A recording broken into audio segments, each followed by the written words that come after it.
മുഴുവൻ അധ്യാപകർ, ഞാൻ ഉൾപ്പെടെയുള്ള ആൾക്കാരോട് എനിക്ക് പറയുള്ളത്, നമുക്ക് കുട്ടികൾക്ക് എപ്പോഴും ഉണ്ടല്ലോ ഒരു അമ്പിളിമാമൻ്റെ പോലത്തെ ഒരാളാണ് നമ്മൾ.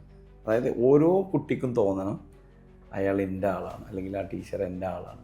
പക്ഷെ ഒരാൾക്കും എന്ത് ചെയ്യരുത്, പിടുത്തവും കൊടുക്കരുത്. ഓക്കെ, എനിക്ക് ആ കുട്ടി കൊല്ലും എന്ന് പറഞ്ഞതിനേക്കാൾ കൂടുതൽ എന്നെ ഭയപ്പെടുത്തുന്നത് ആ പറയുന്ന കാര്യം മെൻ്റൽ ഹരാസ്മെൻറ്റ്. യഥാർത്ഥത്തിൽ ആശയവിനിമയമാണ്, അല്ലെങ്കിൽ ആശയവിനിമയത്തിൽ വരുന്ന ബുദ്ധിമുട്ടുകളാണ് എല്ലാ പ്രശ്നങ്ങളും ബേസ് എന്ന് വിശ്വസിക്കുന്ന ഒരാളാണ്. ജീവിതത്തിൽ അല്ലെങ്കിൽ വിദ്യാഭ്യാസത്തിൻ്റെ ഏറ്റവും ബേസിക് പർപ്പസ് എന്ന് പറയുന്നത് 10ാം ക്ലാസ്സിൽ കിട്ടുന്ന 10 A+ നമ്മൾ ചുരുക്കിയിട്ടുണ്ട്.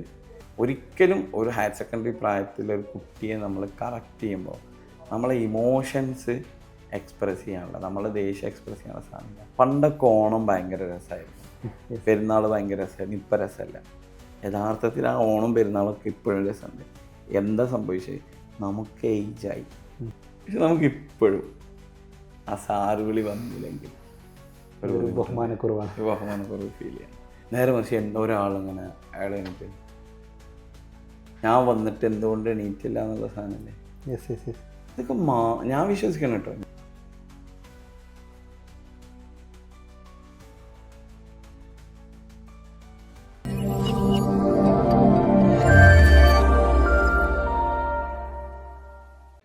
കഴിഞ്ഞ കുറച്ച് കാലങ്ങളായി നമ്മളെ നാട്ടിൽ സങ്കടകരമായ അല്ലെങ്കിൽ ഞെട്ടിപ്പിക്കുന്ന തലത്തിലേക്ക് പോയിക്കൊണ്ടിരിക്കുന്ന ഒരു സംഭവമാണ് അധ്യാപക വിദ്യാർത്ഥി ബന്ധങ്ങൾ എന്നുള്ളത്.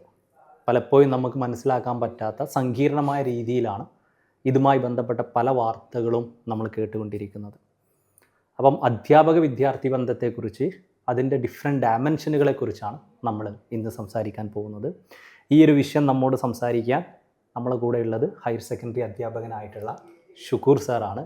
ഷുക്കൂർ സാർ ഒരേ സമയം ഒരു ഹയർ സെക്കൻഡറി അധ്യാപകനാണ്, ഒരു സൈക്കോളജിസ്റ്റാണ്, അതുപോലെ തന്നെ ഒരു റിസർച്ച് സ്കോളറുമാണ്. അപ്പോൾ ഈ ഒരു വിഷയത്തിൻ്റെ ഡിഫറെൻറ്റ് ഡയമെൻഷനുകൾ ഡിഫറെൻറ്റ് ആംഗിളിലൂടെ നമുക്കൊന്ന് മനസ്സിലാക്കാൻ ശ്രമിക്കാം. Welcome Shukoor sir. Thank you. Okay Shukoor sir പറയൂ. ഓക്കെ, ആദ്യമേ ഞാനൊരു ചെറിയൊരു തിരുത്തെടുത്താണ്. ഞാനൊരു പ്രാക്ടീസിങ് സൈക്കോളജിസ്റ്റ് അല്ല. ഓക്കെ, സൈക്കോളജി പഠിച്ചു, ഹയർ സെക്കൻഡറിയിൽ സൈക്കോളജി സബ്ജക്റ്റ് പഠിക്കണം. ഓക്കെ, അപ്പോൾ എനിക്ക് തോന്നുന്നു വളരെ വിശാലമായ അനീസ് പറഞ്ഞിരുന്നെങ്കിലും കഴിഞ്ഞ ഒരു 2 ദിവസം മുമ്പ് നടന്ന ഒരു പെർട്ടിക്കുലർ ഇൻസിഡൻ്റ് ആയിരിക്കും ഈ വിഷയത്തെക്കുറിച്ച് സംസാരിക്കുമ്പോൾ യഥാർത്ഥത്തിൽ എനിക്ക് 3 ഡയമെൻഷനിലായിട്ട് മറുപടി പറയേണ്ടി വരും എന്നാണ് ഞാൻ വിചാരിക്കുന്നത്. ഒന്ന്, ആസ് എ സൈക്കോളജി സ്കോളർ, അതായത് സബ്ജക്റ്റിനകത്ത് നടക്കുന്ന മനുഷ്യരെ ഡൈനാമിക്സിനകത്ത് നടക്കുന്ന ചേഞ്ചസിനെ കുറിച്ചിട്ടുള്ള ഒരു താല്പര്യമുള്ള ഒരു വ്യക്തിയാണ്. മറ്റൊന്നൊരു ഹയർ സെക്കൻഡറി അധ്യാപകൻ എന്നുള്ള നിലയിൽ, മൂന്നാമത്തത് ഒരു രക്ഷിതാവ് എന്നുള്ള നിലയിൽ. ഈ പെർസ്പെക്റ്റീവുകളെല്ലാം നമ്മൾ വിശാലമായി ചർച്ച ചെയ്യുമ്പോൾ ഡിഫറെൻ്റ് ആണെന്ന് തോന്നുമെങ്കിലും അതെല്ലാം വന്ന് ചേരുന്ന ഒരു പ്രതലുണ്ട് എന്ന് തന്നെ ഞാൻ വിശ്വസിക്കുന്നു. അപ്പോൾ ആദ്യമായി ഈ വിഷയത്തിൽ എനിക്ക് പറയാനുള്ളത്, ആസ് എ സൈക്കോളജിസ്റ്റ് എന്നുള്ള അർത്ഥത്തിൽ പറയാനുള്ളത്, നമുക്കറിയാം അതിൻ്റെ നെക്സ്റ്റ് ഡേ വന്നപ്പോഴത്തേക്ക് പിക്ചർ കുറച്ച് മാറിയിട്ടുണ്ടായി. അപ്പോൾ ചില ആൾക്കാർക്കെങ്കിലും കൺഫ്യൂഷൻ, ആ ആളുകൾക്ക് കൂടി വേണ്ടിയിട്ടാണ് ഞാൻ യഥാർത്ഥത്തിൽ ഈ ഒരു എക്സ്പ്ലനേഷൻ. യഥാർത്ഥത്തിൽ ആ കുട്ടി പറഞ്ഞ കാര്യം പുറത്തേക്ക് പ്രചരിപ്പിക്കാൻ ആർക്കും റൈറ്റ് ഇല്ല. അത് നിയമത്തിൽ പ്രശ്നമാണ്. അപ്പോൾ ചിലരെങ്കിലും ചോദിക്കണം, കുട്ടി അങ്ങനെ പറയുന്നതിൽ പ്രശ്നമില്ലേ, കുട്ടി അതിൽ പറയുന്നതിൽ പ്രശ്നമില്ലേ എന്ന് ചോദിക്കുന്നത് പ്രശ്നം പോലെയല്ല ഈ വീഡിയോ പ്രചരിപ്പിക്കുന്നത്. അത് നിയമം അനുസരിച്ച് 18 വയസ്സിന് താഴെയുള്ള ആളുകളുടെ എല്ലാം സ്വകാര്യമാണ്. അവരുടെ ഫേസ് ഐഡൻറ്റിഫൈ ചെയ്യപ്പെടാൻ പാടില്ല. നമുക്കറിയാം വളരെ വിപ്ലവകരമായ തീരുമാനം അടുത്ത കാലത്ത് ഗവൺമെൻറ് എടുത്തത്. ഈവൻ കുട്ടികൾക്ക് ഇത് കൊടുക്കുന്ന സഹായങ്ങൾ കൊടുക്കുന്നത് പോലും കൊടുക്കുന്നത്. ആ പ്രൈവസിയാണ് അവിടെ മാനിക്കുന്നത്. ഓക്കെ, മറ്റൊന്ന്, തുടക്കത്തിൽ അനീസ് പറഞ്ഞ ഈ അധ്യാപക വിദ്യാർത്ഥി ബന്ധം എന്ന് പറഞ്ഞത്, അത് വളരെ ജൈവികമായി ഉണ്ടാവേണ്ട ഒന്നാണ്. ഞാൻ ഇപ്പോഴും വിശ്വസിക്കുന്നത് as A higher secondary teacher, അത് സൈക്കോളജി സബ്ജക്റ്റ് പഠിപ്പിക്കുന്നതുകൊണ്ട് എന്നുള്ളതല്ല, ആസ് എ ഹ്യൂമൻ ബീയിങ് എനിക്ക് പറയാനുള്ളത്, കുട്ടികൾക്ക് കാര്യമായ വ്യത്യാസമൊന്നും സംഭവിച്ചിട്ടില്ല. നമ്മൾ അവരോട് ഇടപെടേണ്ട രീതിയിൽ, പ്രത്യേകിച്ചും അവരെ ഒരു മെൻറ്ററിങ്ങിലൂടെ കൊണ്ടുവരേണ്ട രീതിയിലൊരു കണക്ഷൻ, ഒരു ടീച്ചർ സ്റ്റുഡൻറ്റ് കണക്ഷൻ നമുക്ക് ഉണ്ടാക്കിയെടുത്താൽ അത് സാധിക്കുമെന്നുള്ളത് തന്നെ. മറ്റൊന്ന്, ആസ് എ പാരൻറ്റ്, എനിക്ക് 3 കുട്ടികളുണ്ട്, പറയാനുള്ളത്, നമ്മൾ കുട്ടികളെ കിട്ടേണ്ട ബേസിക് ആയിട്ടുള്ള കുറച്ച് കാര്യങ്ങൾ, അതിലെവിടെയെങ്കിലും അഡോൾസെൻസിൽ എത്തുന്ന സമയത്ത് സ്വാഭാവികമായിട്ടും നമ്മൾ വീട്ടിൽ നിന്ന് എത്ര നല്ല ട്രെയിനിങ് കൊടുത്തു കഴിഞ്ഞാൽ കുട്ടികളിൽ ചേഞ്ചസ് ഉണ്ടാവും. ആ ചേഞ്ചസ് ഉണ്ടാവണതിനെ പിക്ക് ചെയ്യണമെങ്കിൽ നമുക്ക് ശരിക്കും കുട്ടികളായിട്ട് നല്ലൊരു റാപ്പോ ഉണ്ടാവും. യഥാർത്ഥത്തിൽ ആശയവിനിമയമാണ്, അല്ലെങ്കിൽ ആശയവിനിമയത്തിൽ വരുന്ന ബുദ്ധിമുട്ടുകളാണ് എല്ലാ പ്രശ്നങ്ങളുടെയും ബേസ് എന്ന് വിശ്വസിക്കുന്ന ഒരാളാണ്. അതായത് പ്രോപ്പർലി അവർ ഇൻറ്റൻറ്റ് ചെയ്യുന്നത് കമ്മ്യൂണിക്കേറ്റ് ചെയ്യാൻ പറ്റാത്തത് കൊണ്ട്. ഓക്കെ, നമുക്ക് ഈ ഒരു പ്രശ്നത്തെ വിശകലനം ചെയ്യുന്നതിന് മുമ്പ് വളരെ സിമ്പിളായ, വളരെ ലളിതമായ ഒന്ന് രണ്ട് ചോദ്യം വെച്ചാൽ, യഥാർത്ഥത്തിൽ വിദ്യാഭ്യാസത്തിൻ്റെ പർപ്പസ് എന്താണ്? എൻ്റെ ഒരു ടേക്കിൽ ഒരു സൊസൈറ്റിക്ക് ഉപയോഗപ്പെടുന്ന രീതിയിൽ, അല്ലെങ്കിൽ ഭാവിയിലുള്ള ആളുകൾക്ക് ഉപയോഗപ്പെടുന്ന രീതിയിൽ, ഒരാൾക്കും ഒരു കുട്ടിക്കും ആ കുട്ടി വലുതാകുമ്പോൾ ആ കുട്ടിയുടെ ഫാമിലിക്കും ചുറ്റുവട്ടത്തും നാട്ടുകാർക്കും എല്ലാം ഉപയോഗപ്പെടുന്ന രീതിയിൽ, അല്ലെങ്കിൽ ആ കുട്ടിയും സെൽഫ് സസ്റ്റൈനിങ് ആയിട്ടുള്ള രീതിയിലേക്കുള്ള നമ്മൾ ഒരു ഫോർമുലേഷൻ കുട്ടികളിൽ ഉണ്ടാകും. കാലങ്ങളായിട്ട് നമ്മൾ പറഞ്ഞു വരുന്ന സാധനം.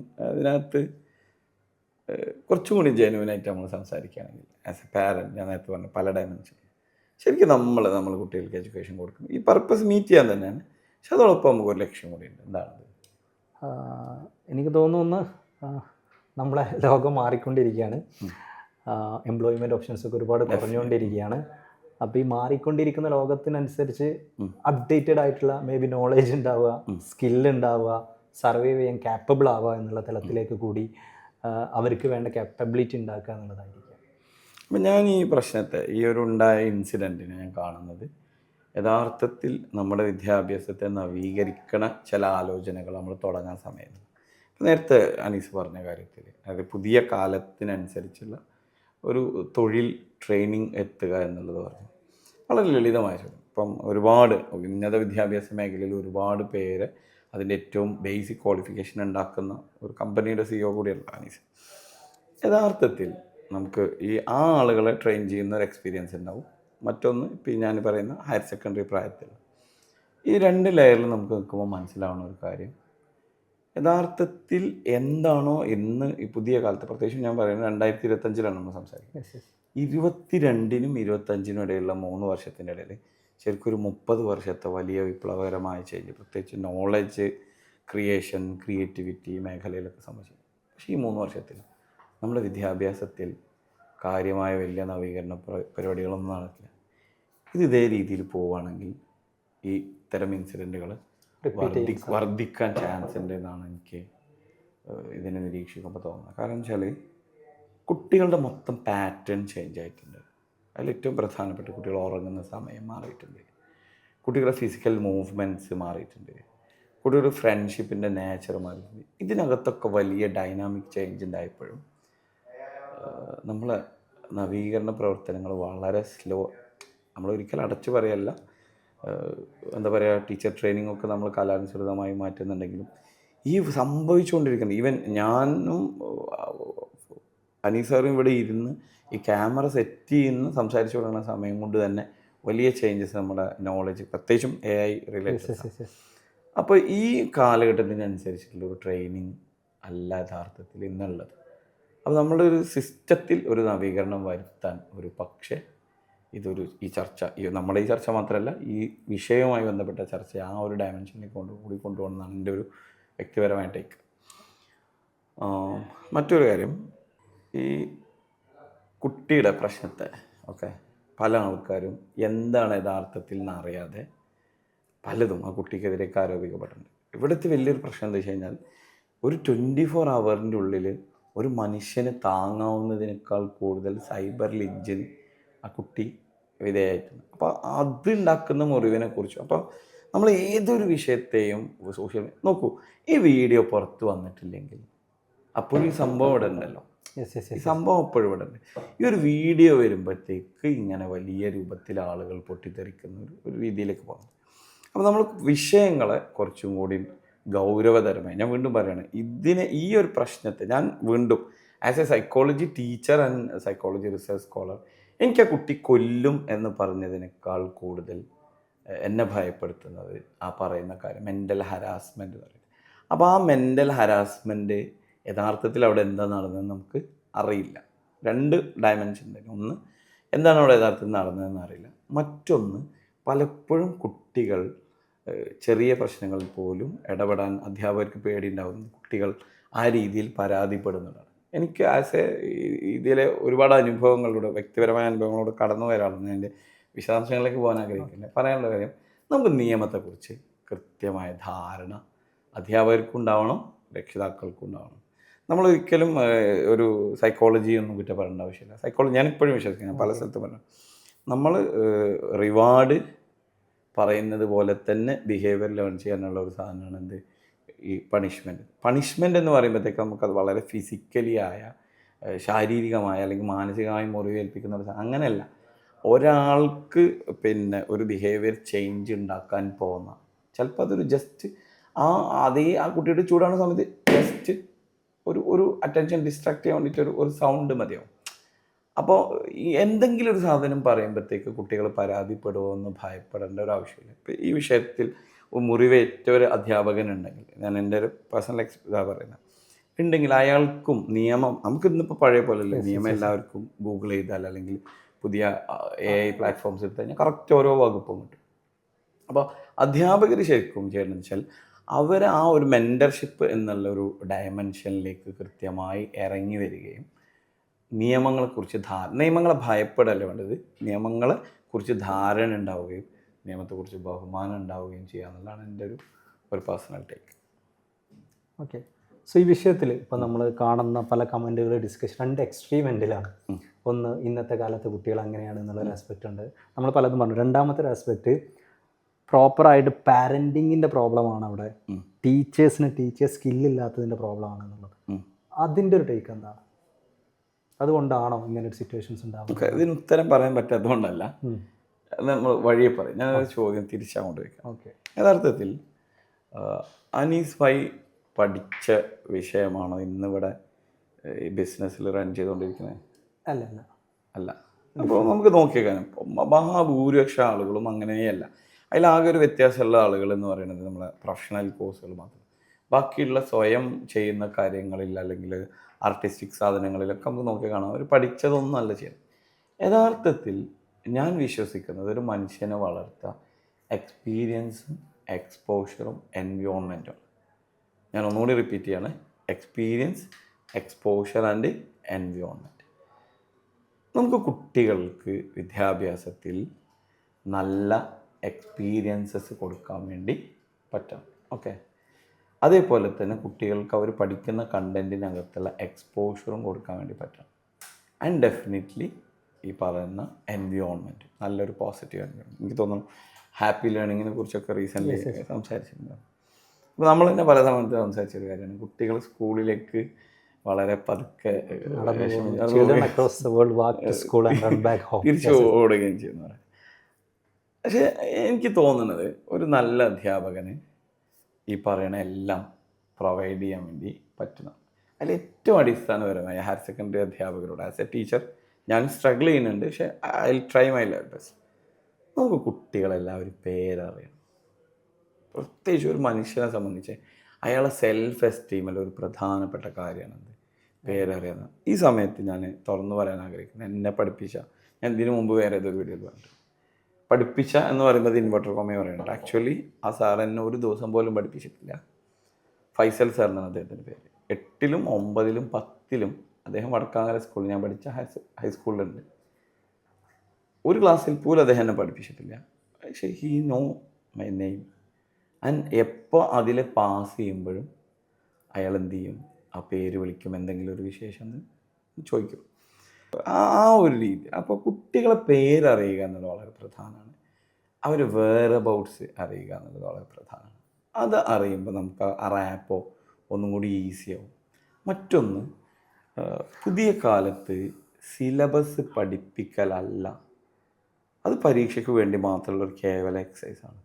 നമുക്ക് പുതിയ കാലത്തെ ലോകത്തിനനുസരിച്ചുള്ള, ഇപ്പോൾ ആസ് എ സൈക്കോളജി ടീച്ചർ ഇപ്പോൾ എനിക്ക് പറയാനുള്ളത്, ഞങ്ങളെ ഫസ്റ്റ് ഇയർ സിലബസിൽ ക്രിയേറ്റിവിറ്റിയുമായി ബന്ധപ്പെട്ട ഒരു ചാപ്റ്റർ ഉണ്ട്. എങ്ങനെയാണ് ക്രിയേറ്റീവ് ഒരു പ്രൊഡക്റ്റ് ഉണ്ടാവുക, അതിൻ്റെ സ്റ്റേജസ്, ക്രിയേറ്റിവിറ്റി വർദ്ധിപ്പിക്കാനുള്ള കാര്യങ്ങളൊക്കെ കൊണ്ട് സിലബസിലുണ്ട്. ഷുവർ ക്വസ്റ്റ്യൻ ആണ് കേട്ടോ, യൂഷ്വലി ചോദിക്കുന്ന ചോദ്യം.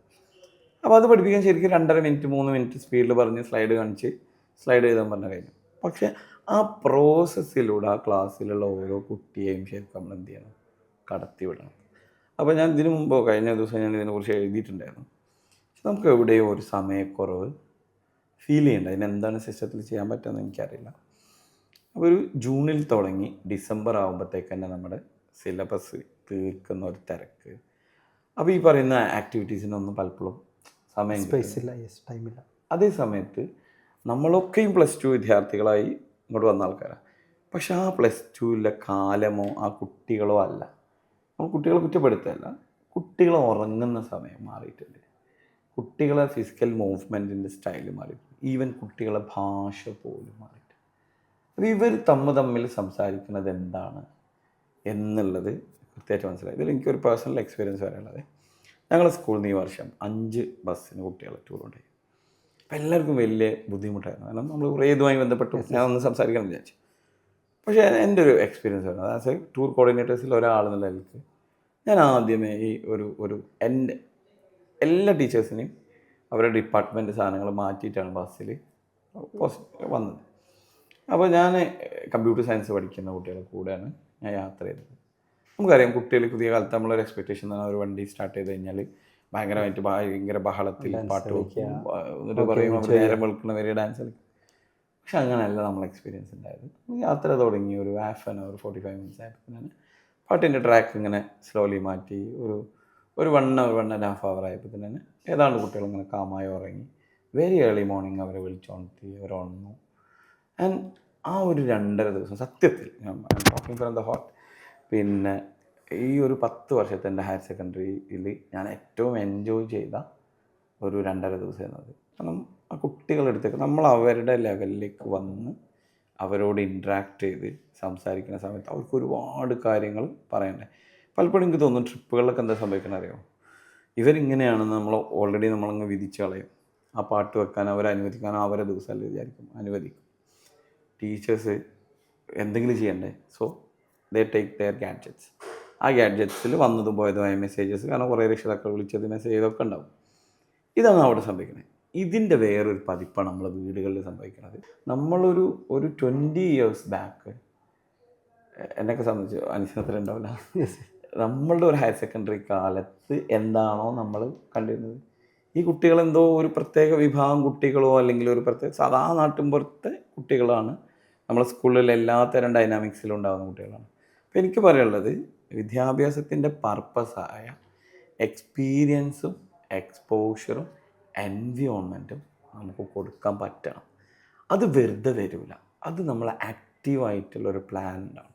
അക്കഡമിക്സ് അവിടെ നടക്കും, അത് നമ്മളുടെ ഉത്തരവാദിത്തമാണ് ആ സാധനം. പക്ഷേ അതിൻ്റെ ഒപ്പം പ്ലാൻഡായിട്ട് ഓരോ കുട്ടിക്കും പുതിയ കാലത്ത്, ഞാനെപ്പോഴും അനീസിൻ്റെ അടുത്ത് പറഞ്ഞിട്ടുണ്ടാവില്ല, നമ്മൾ കുട്ടികൾക്ക് കൊടുക്കേണ്ട യഥാർത്ഥ സ്കില്ല് ടൈമിനെയും സ്പേസിനെയും പേഴ്സണെയും റിസോഴ്സിനെയും, ഈ 4 കാര്യത്തെയും ലോജിക്കലി കണക്ട് ചെയ്യാനുള്ള സ്കില്ലാണ്. ഇത് പുതിയ കാലത്തെ കുട്ടികൾക്ക് നമ്മൾ ജസ്റ്റ് ഒരു സ്പാർക്ക് കൊടുത്താൽ മതി. സ്കൂളുകളിൽ ഞാൻ എപ്പോഴും പാരൻസിനോട് പറയുന്ന ഒരു കാര്യമാണ്, ഹയർ സെക്കൻഡറി പ്രായത്തിൽ എപ്പോഴും പ്രോഗ്രാംസ് വേണം. അത് അക്കാഡമിക് സമയം അതിന് കളയണമെന്നൊന്നുമില്ല. ചിലപ്പോൾ ഒരു ഈവനിങ് വിട്ടതിന് ശേഷമുള്ള ഒരു ചെറിയ സാധനമായിരിക്കും.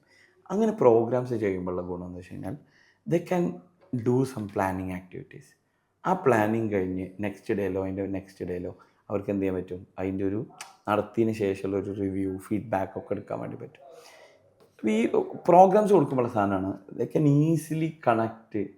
ആ ടൈം അവർ ഫിക്സ് ചെയ്യും, അവരെന്നെ പോസ്റ്റർ ചെയ്യും. നമുക്ക് പുതിയ കാലത്തെ കുട്ടികളെല്ലാം ചെയ്യും, നമ്മൾ ജസ്റ്റ് ഗൈഡ് ചെയ്യേണ്ട പണി മാത്രമേ ഉള്ളൂ.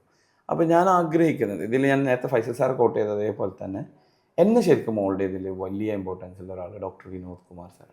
സാറ് ഈ പറഞ്ഞ പോലെ വളരെ കുറച്ച് അദ്ദേഹത്തിൻ്റെ തിരക്കിൻ്റെ ഇടയിൽ സമയം തന്നിട്ടുള്ളൂ. അപ്പോൾ ഒരു മെൻറ്ററാവുമ്പോൾ ഉള്ളൊരു ഗുണം. മറ്റൊന്ന് ഞാൻ ഓർക്കുന്നത് ദീപ്തി കാരണം, അവർ തമിഴാണ്, ഒരു സ്പെഷ്യൽ എഡ്യൂക്കേഷൻ എന്നെ പഠിപ്പിച്ചു.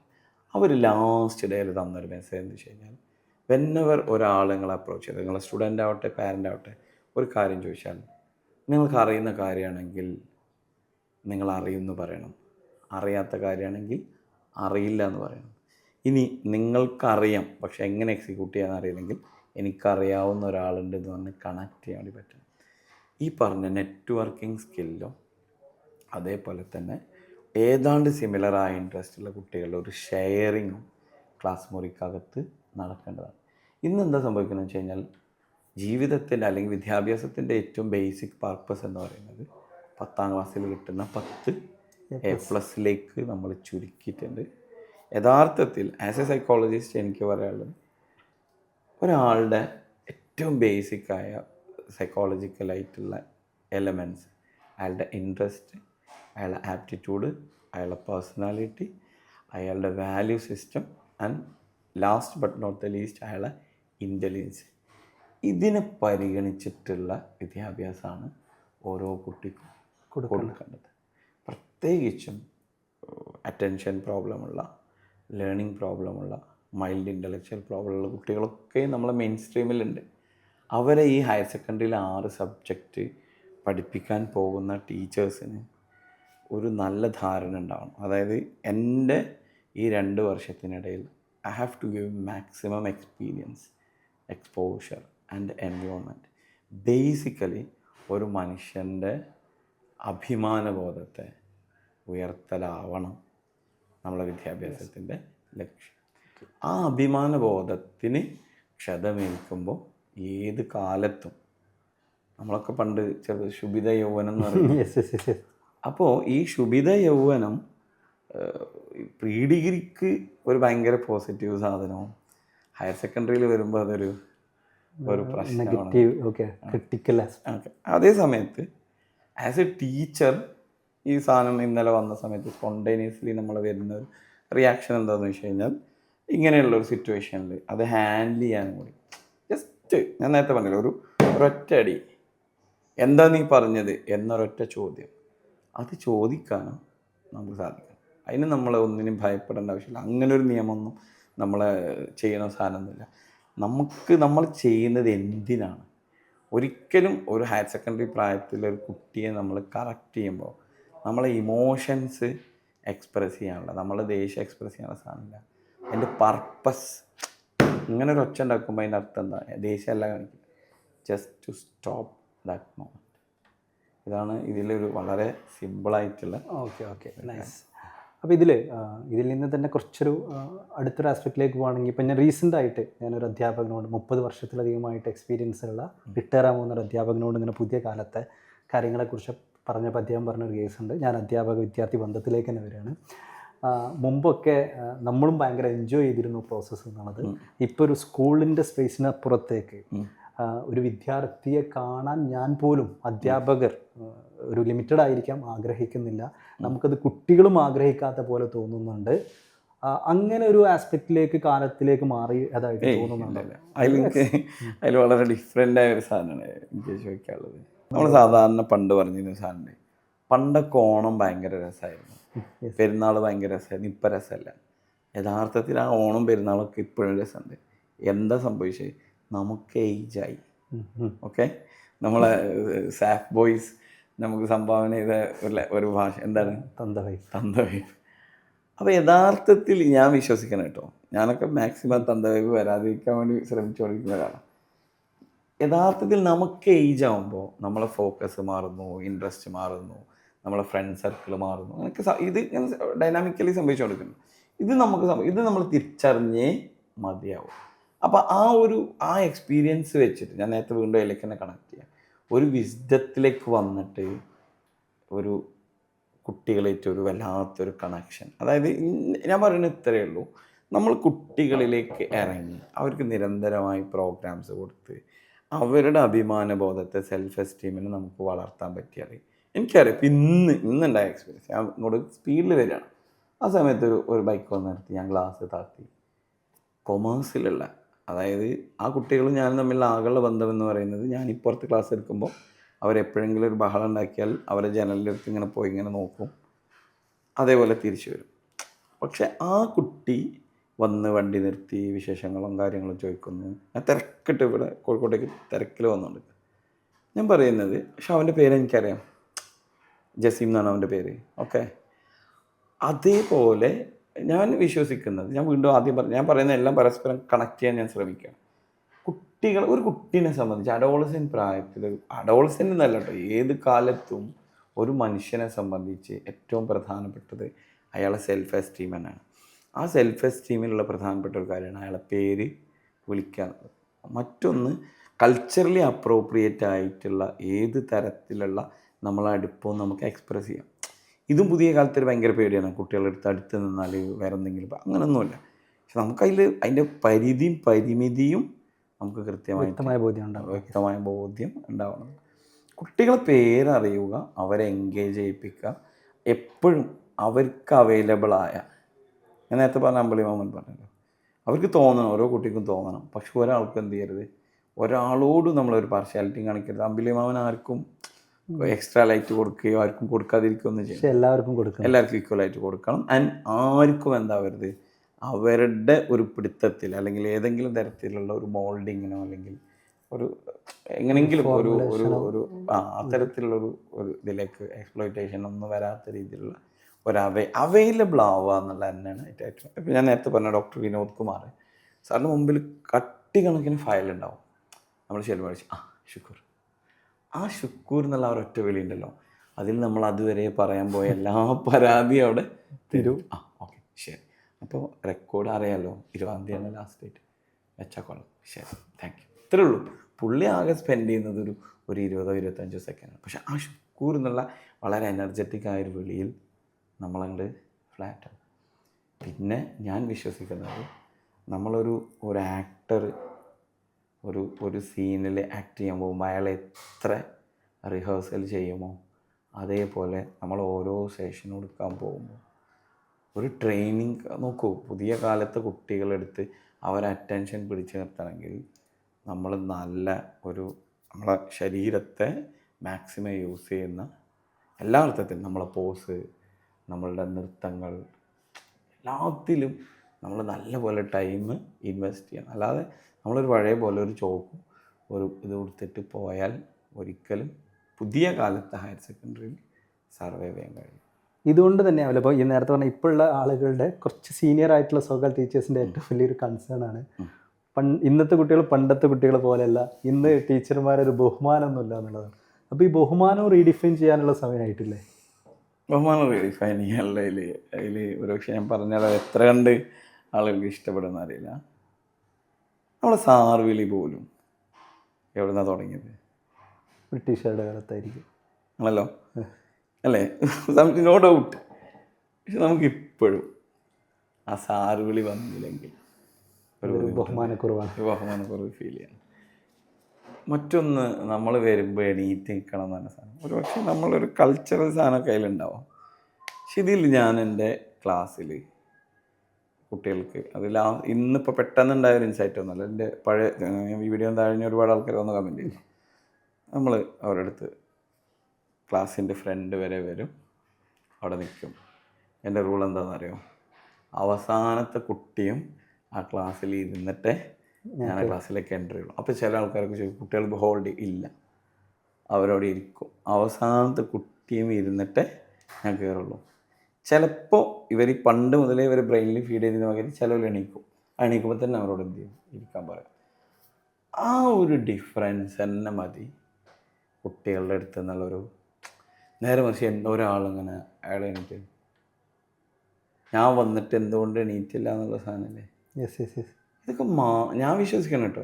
യഥാർത്ഥത്തിൽ സാർവിളി അത് നമുക്ക് ബോധ്യമായ കാര്യമാണ്. അത് ബ്രിട്ടീഷുകാരുടെ സാധനമാണ്. അവർ പോയിട്ട് 75 കൊല്ലമായി, ഒരു വലിയൊരു ജനറേഷൻ മാറി. അപ്പോൾ കുട്ടികൾക്ക് എന്ത് ചെയ്യാം, നമുക്കറിയില്ല. നമ്മളിപ്പോൾ പുറത്തൊക്കെ പഠിച്ച ഒന്നെങ്കിൽ അവർക്ക് മിസ്റ്റർ ശുക്കൂർ എന്ന് പറയാം, അല്ലെങ്കിൽ നമുക്കറിയാം നമ്മൾ സംസാരിക്കുന്ന കോഴിക്കോടാണ്, നമ്മൾ സേവാമന്ദിരത്തെയൊക്കെ പോലെ ശുക്കൂർ ഏട്ടനാവാം, ശുക്കൂർ ഇക്കാവാം, ഇനി കാസർഗോഡ് ശുക്കൂർ ഇച്ചാവാം. ആ വിളിയിൽ തന്നെ ഒരു ഇൻറ്റിമസി ഉണ്ട്. ഓക്കെ, അപ്പോൾ ഞാനിതിനെ കാണുന്നത് അങ്ങനെയാണ്. അപ്പോൾ പിന്നെ നമ്മൾ ഈ പഴയ ഒരു പ്രേതം ഉള്ളതുകൊണ്ട് ഈവൻ ഞാൻ പോലും എൻ്റെ പഴയ ടീച്ചേഴ്സിനെ പറയുമ്പോൾ അറിയാതെ വരും. പക്ഷെ അത് രണ്ട് വ്യത്യാസം കേട്ടോ. എന്നെ സാർ എന്ന് വിളിക്കണം, അത് വിളിച്ചില്ലെങ്കിൽ പ്രശ്നമാണ്, എണീറ്റ് എന്നില്ലെങ്കിൽ പ്രശ്നമാണെന്ന് വിചാരിക്കുന്നതിൽ വലിയ കഴമ്പുണ്ടെന്ന് ഞാൻ വിശ്വസിക്കുന്നത്. ഇത് എൻ്റെ പേഴ്സണൽ ഒപ്പീനിയനാണ്. ഓക്കെ, അപ്പം അതായത് എന്താണ് കുട്ടികളിൽ നിന്ന് ടീച്ചേഴ്സ് എക്സ്പെക്റ്റ് ചെയ്യുന്നത്, തിരിച്ച് എക്സ്പെക്റ്റ് ചെയ്യുന്നതൊക്കെ കാലാനുസൃതമായൊരു മാറ്റങ്ങൾ ഉണ്ടാവേണ്ടതുണ്ട്. ഇത്രേ ഉള്ളൂ. ഞാനെപ്പോഴും എൻ്റെ കുട്ടികളോട് പറഞ്ഞ കാര്യം, ഒരു മനുഷ്യൻ നമ്മളോട് സംസാരിക്കുമ്പോൾ മുഖത്ത് നോക്കുക. സീരിയസ് ആയ മാറ്റർ അല്ലെങ്കിൽ സംസാരം തുടങ്ങുന്ന സമയത്ത് തന്നെ ഹാവ് എ സ്മൈൽ. ക്ലോസ് ചെയ്ത് പോകുന്ന സമയത്ത് പോവാണ് ഒരു ഗ്രാറ്റിറ്റ്യൂഡ്, കുഞ്ഞു കാര്യമാണെങ്കിലും എക്സ്പ്രസ് ചെയ്യുക. നമ്മൾ സത്യത്തിൽ അത്തരത്തിലുള്ള കുറേ ശീലങ്ങൾ നമ്മൾ വിട്ടുപോയിട്ടുണ്ട്. ഇതാണ് യഥാർത്ഥത്തിൽ ഉള്ള പ്രശ്നം. മറ്റൊന്ന്, നമ്മൾ കുറേ തിയറികളും കാര്യങ്ങളും പഠിപ്പിക്കുമ്പോൾ ഓരോ കുട്ടിയുടെയും ലേണിംഗ് സ്റ്റൈൽ, പെർസെപ്ച്വൽ സ്പീഡ് ഒക്കെ ഡിഫറെൻ്റാണ്.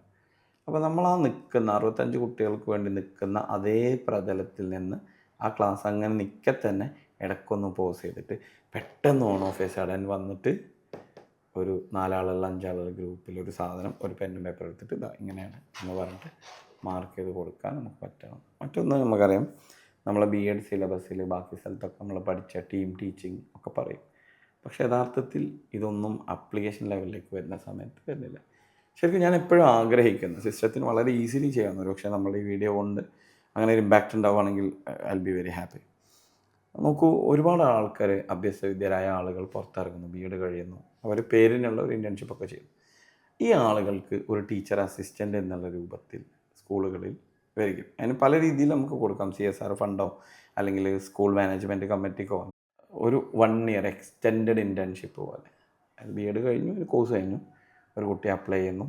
ആ വിദ്യാലയത്തിന്, അതായത് ഒരു മനുഷ്യൻ ശമ്പളമില്ലാതെ തൊഴിൽ ചെയ്യുന്നതിലുള്ള ഒരു പ്രശ്നമുണ്ടല്ലോ, അതിനെ മറികടക്കാൻ ഏതെങ്കിലും രീതിയിലുള്ള ഫണ്ടിങ് കാര്യങ്ങൾ കൊണ്ടുവരാം. പക്ഷേ ആ വ്യക്തിനെ സംബന്ധിച്ച് അയാൾക്ക് ഒരു ഹയർ സെക്കൻഡറി എക്സ്പീരിയൻസ് കിട്ടും. അത് നമ്മളെ ആളുകളൊക്കെയും ട്രെയിൻ ചെയ്യുന്നത് എവിടെയാണ്?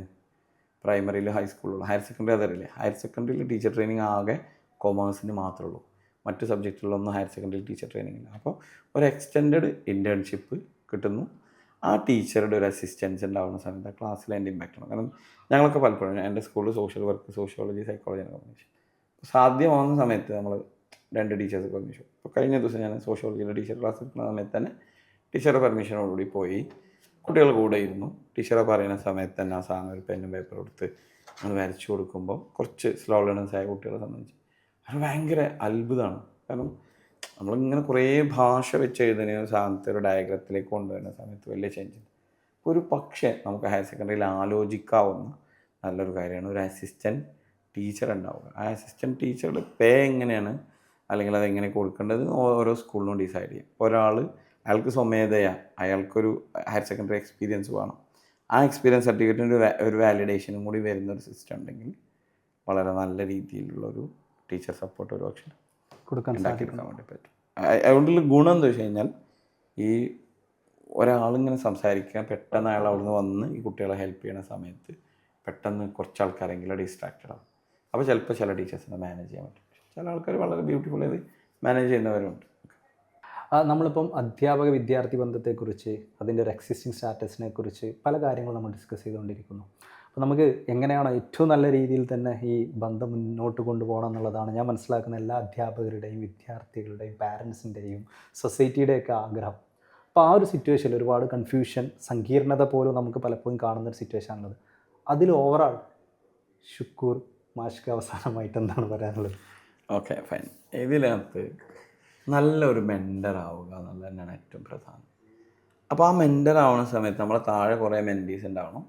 നമുക്കും നല്ലൊരു മെൻറ്ററായിരിക്കാൻ ഒരു മെൻറ്റർഷിപ്പ് ആവശ്യം. ഓക്കെ, ആ രീതിയിൽ ഓരോ കുട്ടിയുടെയും സെൽഫ് എസ്റ്റീമിനെ ഉയർത്തുന്ന രീതിയിൽ ഓരോ കുട്ടിയുടെ ഇൻട്രസ്റ്റിനെയും ആപ്റ്റിറ്റ്യൂഡിനെയും അയാളുടെ വ്യക്തിത്വത്തിൻ്റെ പ്രത്യേകതയും ബഹുമാനിച്ചുകൊണ്ട് സിലബസിലുള്ള സാധനം ട്രാൻസാക്റ്റ് ചെയ്യുമ്പോൾ തന്നെ ഓരോ കുട്ടിക്കും അയാളുടെ ഒരു കഴിവിനനുസരിച്ച് അയാൾക്ക് പോകാവുന്ന ഒരു സ്പേസിനെ കുറിച്ച് പലപ്പോഴും നമ്മൾ കുട്ടികളോട് പഠിക്കാൻ വേണ്ടി പറയുന്ന സമയത്ത് നമുക്ക് എന്ത് ചെയ്യാൻ പറ്റുന്നില്ല, എന്തിനാണ് പഠിക്കുന്നത് എന്ന് അവരുടെ മുമ്പിൽ വെച്ച് കൊടുക്കാൻ വേണ്ടി പറ്റും.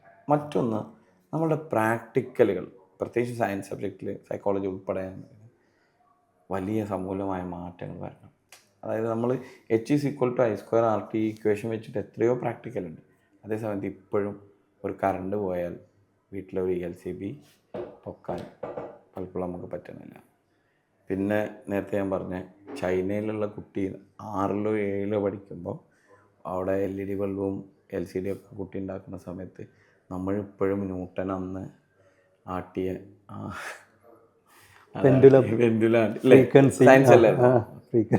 അപ്പോൾ അതൊക്കെ വേണം, അതൊക്കെ സയൻസിൻ്റെ ബേസിക് കൺസെപ്റ്റാണ്. പക്ഷെ അതിൻ്റെ ഒപ്പം പുതിയ കാലത്തിന്, പ്രത്യേകിച്ച് ഞാൻ നേരത്തെ പറഞ്ഞൊന്നുമില്ല, 22നും 25നും ഇടയിൽ നടന്ന മാറ്റം എന്താണെന്ന് നമുക്കൊരു ഒരു 2.5 ദിവസമൊക്കെ നമ്മൾ ഒറ്റയ്ക്ക് ഇരുന്ന് ആലോചിച്ചാലേ നമുക്ക് ഇൻഡിവിജ്വലി ഉത്തരം കിട്ടുള്ളൂ. ഈ നോളജ് എക്സ്പ്ലോഷൻ നടന്ന കാലത്ത് 9ാം ക്ലാസ്സിലുണ്ടായിരുന്ന കുട്ടിയാണ് ഇപ്പോൾ 11ലും 12ലും ഉള്ളത്. അതിനനുസരിച്ച് നമ്മൾ സ്വയം നവീകരിക്കുകയും അതിൻ്റെ ഉള്ളിൽ നിന്നുകൊണ്ട് തന്നെ സിസ്റ്റത്തെ വിമർശിക്കാതെ സിസ്റ്റത്തിൻ്റെ ഉള്ളിൽ നിന്നുള്ള നവീകരണ പ്രവർത്തനങ്ങൾ നടത്തുകയും, ഞാൻ വീണ്ടും പറയാണ്, the purpose of education is to give experience, exposure and a happy environment. അവിടെ ഒരു മനുഷ്യൻ അയാളെ ഒരാത്മപ്രകാശനം നടത്താനുള്ള സ്ഥലമാണ്. അത് പ്രൊവൈഡ് ചെയ്യാൻ കഴിഞ്ഞാൽ, ഓരോ കുട്ടിയെയും ഇൻഡിവിജ്വലി നമുക്കറിയാൻ കഴിഞ്ഞാൽ ഒരു പരിധി വരെ നമുക്ക് പ്രശ്നങ്ങളെ ഇല്ലാത്ത രീതിയിൽ നല്ലൊരു ക്യാമ്പസ് കൊണ്ടുപോകാൻ പറ്റും. മറ്റൊന്ന്, എന്തൊക്കെയാണെങ്കിലും ഒരു ഇത്തിരി ഡിഫറൻ്റായ കുട്ടികൾ ഉണ്ടാവും. ഇതിന് നിലവിൽ സാമൂഹ്യനീതി വകുപ്പിലും വിദ്യാഭ്യാസ വകുപ്പിലും ആരോഗ്യ വകുപ്പിലൊക്കെ ഒരുപാട് പ്രോജക്റ്റുകളുണ്ട്. ഇതിനെക്കുറിച്ചും ടീച്ചേഴ്സിന് ഇതൊന്നും ആരും ഇങ്ങനെ കാലാകാലങ്ങളിൽ ട്രെയിനിങ് നടത്തില്ല. സ്വയം നമ്മളെ കയ്യിൽ ആസ് എ മെൻറ്റർ നമ്മളെ കയ്യിൽ ഓരോ കുട്ടിയെയും ഏൽപ്പിച്ചു കൊടുക്കാൻ പറ്റിയ മറ്റ് മെൻറ്റർമാരും ഓരോ മെൻറ്റിയുടെയും ആവശ്യമനുസരിച്ച് കൊടുക്കാൻ പറ്റുന്ന എക്സ്പീരിയൻസ് ഉണ്ടാവുന്നതാണ്. Thank you. Okay, thank you.